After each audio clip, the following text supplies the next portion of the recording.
You are listening to the Heartland Author Podcast. I am Aaron Apollo Camp. For this episode, I had the opportunity to interview Marco Berg Scholten.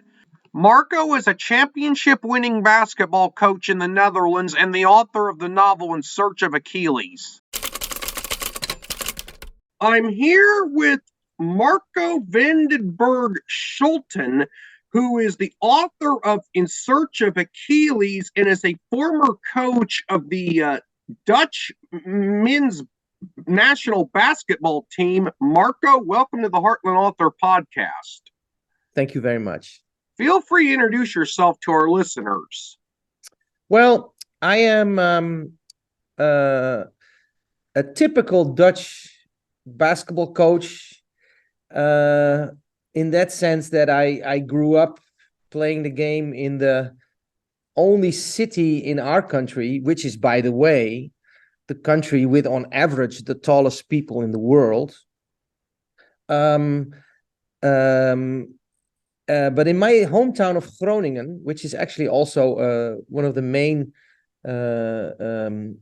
backgrounds of the book, basketball is strangely, because we are a country of speed skaters, soccer players, and hockey players, not ice hockey, field hockey. But basketball is a big deal. So I grew up and I found the game when I started high school, and I've been intoxicated with it ever since. So logically, it was either, as I was in high school, it was either becoming a professional basketball player, although I'm not very tall, I'm 5'11", but still, or if that didn't happen, become a professional writer. Neither one of the two options happened because I rolled into becoming a coach because I got injured very young. And I have been a professional basketball coach since age 23. First 3 years as an assistant, and then from age 25, 26 on, I was a professional basketball coach in the Netherlands first. I also did a stint actually as a national team head coach. And then I changed my working field to the German Basketball League, which is a level up from, well, it's now it's the highest level in the world because the German national team won the world championships, as you Americans probably can remember, painfully so. But I changed my working field to Germany. But I've always kept the book that is now out there in the back of my mind. So I wanted to write it in 1990, but couldn't because it's incompatible with the work as a coach. Then in 2004, I took a year off and tried to do it in my mother's tongue. I didn't like it. And then in 2021, I had a year off. So I'd saved enough money to really spend a year on writing it in 2022. And I started off in American English. And I actually never looked back. And now, at the end of 2022, I found a publisher in the States. And now it's on the market since October the 3rd. So this is basically very brief bio of me.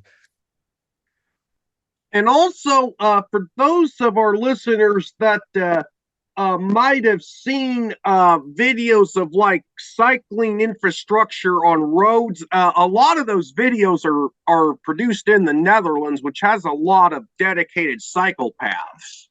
Oh, it's amazing. It's the best country in the world that I have seen for bicycles. Absolutely. Here in the city that I'm in, Almere, which is on the big lake in the middle, on the other side of Amsterdam, I actually, the bicycle path have the right of way everywhere, and they're sometimes broader than the roads for the cars. Without spoiling too much of In Search of Achilles, what is that about?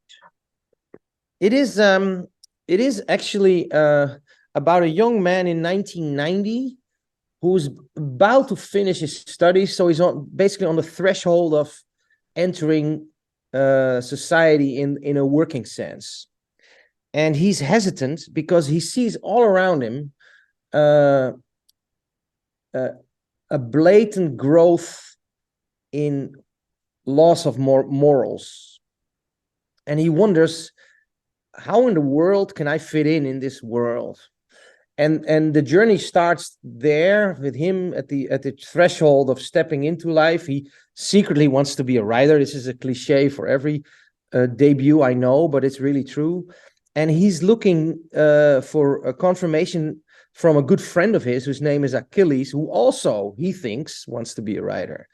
Turns out this friend Achilles has thrown everything that they shared and has become the most materialistic of all trades, i.e., a male model with the ambition of becoming an actor and very wealthy. So he finds himself rather alone, except for his girlfriend, and then you know, I don't want to spoil the plot, but then a story unfolds. You are taken through the old world of the Netherlands of that time of 1990. So that's the period that communism really, you know, lost its legitimacy in the Western world completely. You're taken to Berlin, which was a venue at that time to go to because of the wall being torn down. You're going to Amsterdam, and it is, of course, also a little bit of a metaphor about the state of affairs in our world, in our culture, especially. And I believe what was built in those years is you know, what we see now in our society today, which is really without a common denominator, and gets when it comes to morals. It is not only a sad story because there's hope, but it is the story of him trying to find his place in the world. So it's not a coming of age story, that would be wrong, but it is absolutely a story about a young man trying to search for values and hold in it within his own culture. Why did you decide to write your book in American English instead of Dutch or another dialect of English, such as British English? Yes, that's a very good question. I actually tried it in Dutch, like I said, in 2004, and I just did not like. I didn't get the tone right. I just did not like what I did. It wasn't the kind of book that I would like to read. I didn't finish it, but I wrote enough to know, no, this is not it. So I went back to coaching, and you have to realize when you work in basketball, your daily language is American English, because so many American players are on the teams. It's a completely American invention, even though Dr. Naismith was originally Canadian. It was invented in the U.S. It's 100% United States game. And on top of that, when I was in my high school days, I had an American coach with whom I spoke daily. So I'm kind of socialized in American English.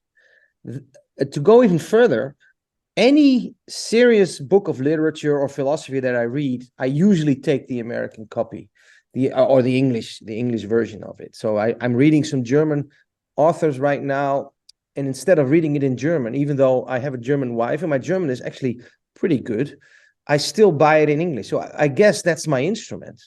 My father calls it's your stepmother tongue. And I think that's a good description. Now, you mentioned your wife. Now, she's a politician. Is that correct? Absolutely. What political offices has your wife held? She's been the, how do you call that instead? The Secretary of State, so the Minister of Justice for Germany. She's been the minister of two other departments.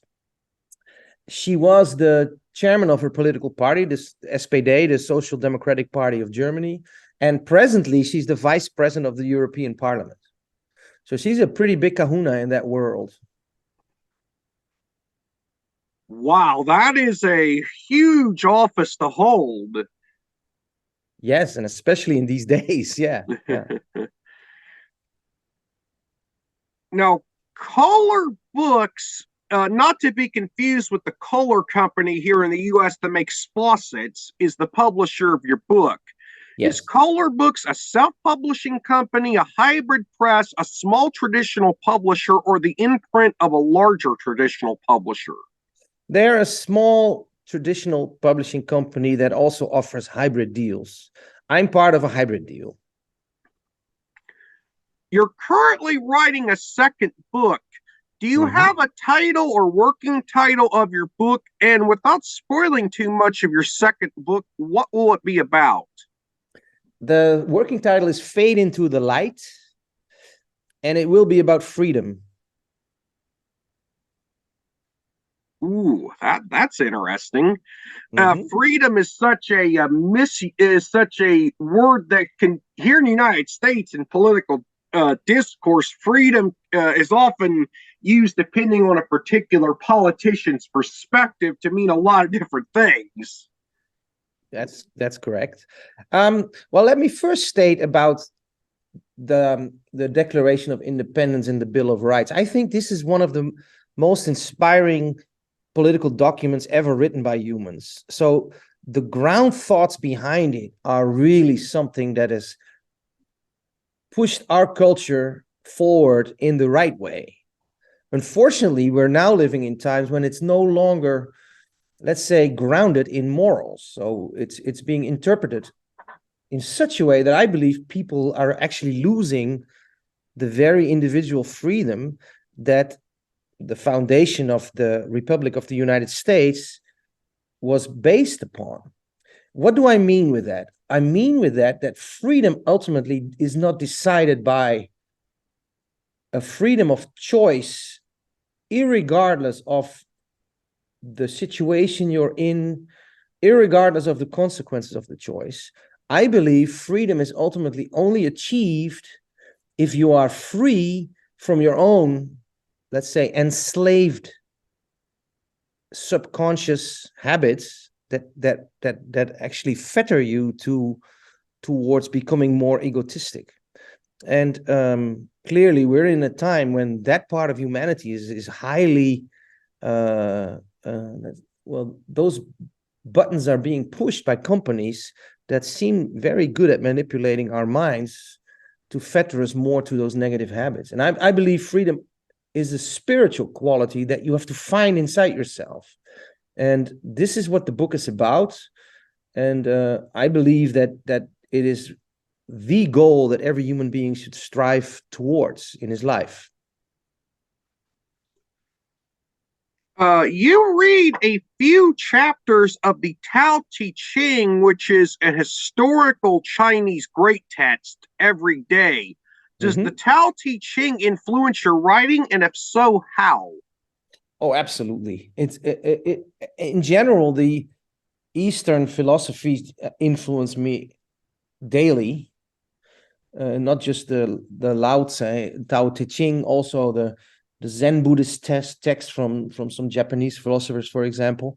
What it does for me, I can only answer personally, is that it grounds me back onto the earth, because the Tao Te Ching is such a wonderful text that really brings human agency back to listen. Don't lose sight of what the laws of nature are. Don't lose sight of the simplicity that life offers you if you listen to nature. And in that sense, I think it's highly valuable and worthwhile in this ever more, impulse-oriented media landscape, is when you get back to that old text that has some deep, profound truth of natural simplicity. It helps me. And I actually, there are a couple of lines in the Tao Te Ching that I really take to heart when I write. And they have to do with uncomplicating things. Not, of course, the issues that you address, like we're talking about freedom here. That's not a simple issue to just say, okay, you're free when you can do whatever you want. This is exactly not the way it is. But in if you address something like that, the more simply you can relate it to people reading it, I think the more effective you are. And this I really get from the Tao. Yes.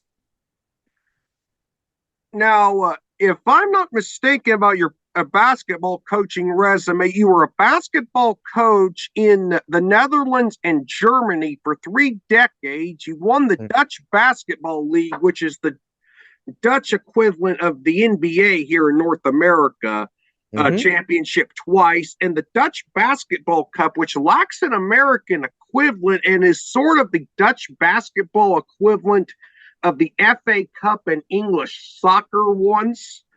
And you also coached the Dutch national men's basketball team for a few years in the mid to late 2000s. What are your favorite and least favorite aspects of basketball? My favorite aspect of basketball is the beauty of the team game.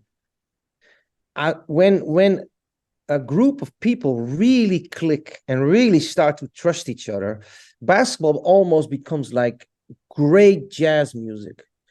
You start off with a certain level of discipline and, you know, a universal base. This is how we organize it. You go from A to B to C. But then it becomes improv. Why? Because the opponent in the basketball game can use so many disruptive techniques to force you to have to improvise on the fly. Now, on an individual level, this is obviously easier to do than in a 5-on-5 setting. And what I love is when teams develop this intuitive communication that they can creatively solve situations that are spontaneously happening and require an immediate, instinctive reaction to be successful. And when individuals get this done, you can see example, Michael Jordan, the greatest basketball player ever individually. Bill Russell, of course, is the greatest winner ever and one of my heroes. But Jordan, of course, was Michelangelo with the basketball. The situations he solved with just being creative with his body was unbelievable.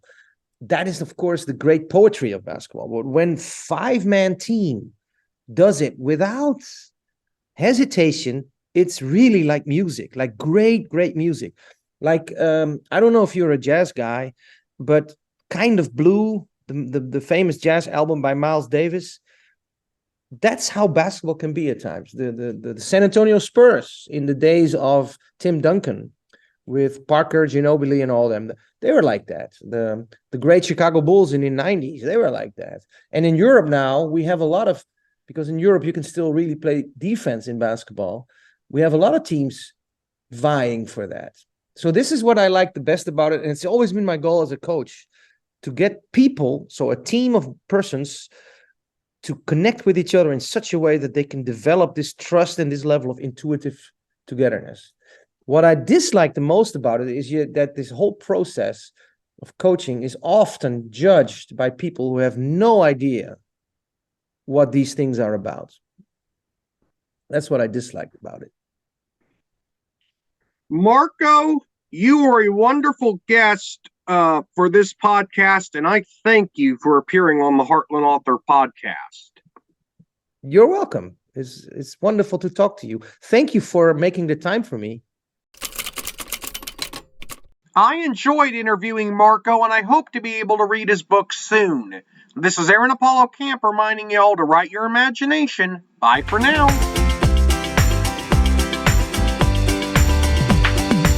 You can learn more about me and my book writing projects at campaaronapollo.wixsite.com/authoraac. You can follow me on Facebook at AuthorAAC and on Instagram at AACscribe. Copyright 2023, Aaron Apollo Camp, all rights reserved. This podcast episode is intended for the private listening of our audience. Any reuse or retransmission of this podcast episode without the express written consent of the podcast host is prohibited, except under fair use guidelines. Royalty-free music and sound effects obtained from https://www.zapsplat.com.